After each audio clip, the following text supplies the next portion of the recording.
Can anyone tell me, I had a really fresh idea. I'm really excited about it. Can any of you tell me, like on a news website or, something like a newspaper, at the end of the year, what if someone put out their best books list and everyone would read that list and see if you had read one of those best books? No one's ever done this before, and I'm really excited to be here today, sharing this original idea with you guys. Thank you. You're welcome. But I don't know if I'm gonna put it out there for the universe to use that, and others may follow suit. That's fine. I think I'm gonna take a pass at my own idea, and instead of a best books list, today we're gonna do books I forgot about.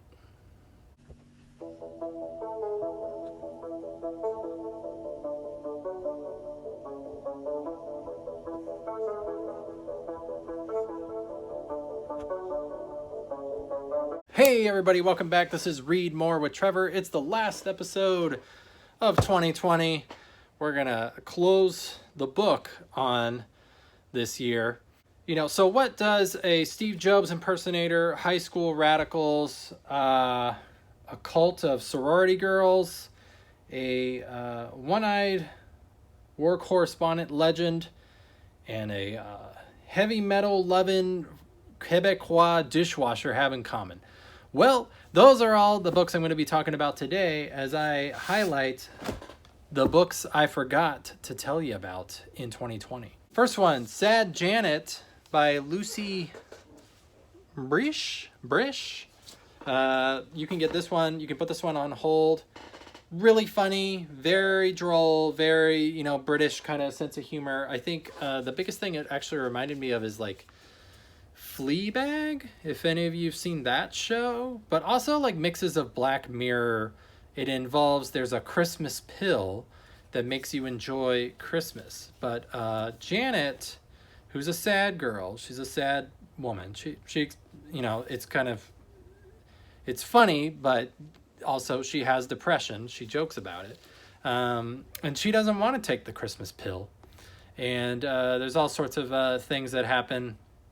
A little bit surreal at times, but definitely like a fun comedy. I know I mentioned it earlier in the year. Sad Janet. Bunny. Now this is a 2019 book. A lot of you probably already have read this already. Mona Awad. She got a lot of acclaim for this. I did make it. It was in one of the great books you may have missed roundups. Just happy to mention it here again. I never really got to highlight it in a major way. Really funny, totally weird. If you read reviews online, not a lot of people understand it. I'm not going to 100% claim to understand it either. Kind of like Secret History by Donna Tartt. She meets up with these other sorority girls who they are all kind of alike. And she wants to fit in, and she kind of starts getting folded into their odd weekend cult of sorority stuff that really goes off the rails. I don't know if it's meant to be satire.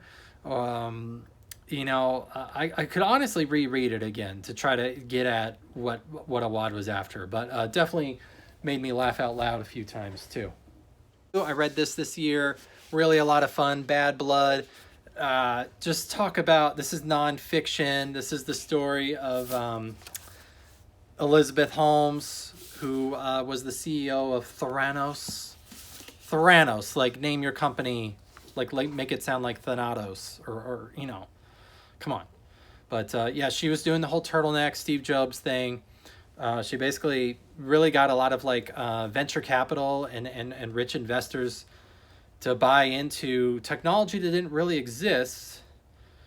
And what a inadvertent comedy, I think, if you just want to read about just shameless white-collar crime, kind of corporate hijinks. This one is just fun and really scary because, these sort of things go on. And it's,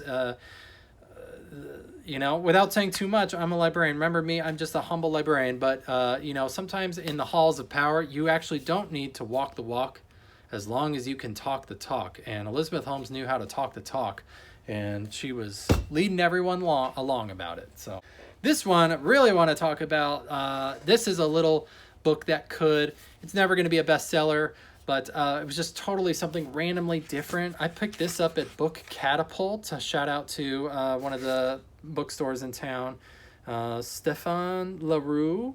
And it is originally published 2016 in Quebecois French in Canada, and then translated in English 2019.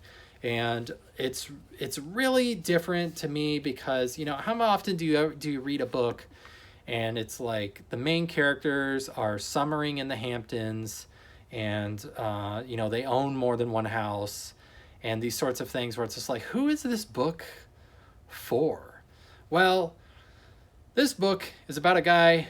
Well, he's a gambling addict. I'm not a gambling addict, I'm happy to say, but he has a lot of trouble at the slot machines. He can't step away from them, and he loves heavy metal. He's a young man. He's living in Montreal, and he finds a job as a dishwasher, and he finds out just how intense and crazy late night restaurant work can be, working in the dish pit. It reminded me of George Orwell's Down and Out in Paris and London. That it's not like overly the top pro literature. It's just more like a slice of life of folks who work jobs that, you know, a lot of other people enjoy who have more money. You know, these are the folks who make things work around the clock. And it's just his story and his struggle. So really different. The Dishwasher, I do recommend that, just to kind of, you know, diversity in books means diversity of backgrounds and people of different ethnicities and cultures, but as well as different incomes and socioeconomic means, right? So, well, this one's just a tome, but people might know Mike Davis from Cities of Glass and kind of his books on San Diego history and LA history. Well, this is his latest, Set the Night on Fire, LA in the 60s.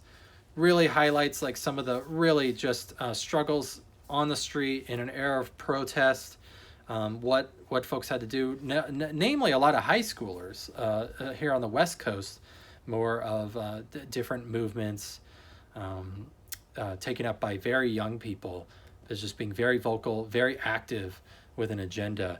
But what an inspiring read of, you know, different movements that, you know, are not going to be talked about.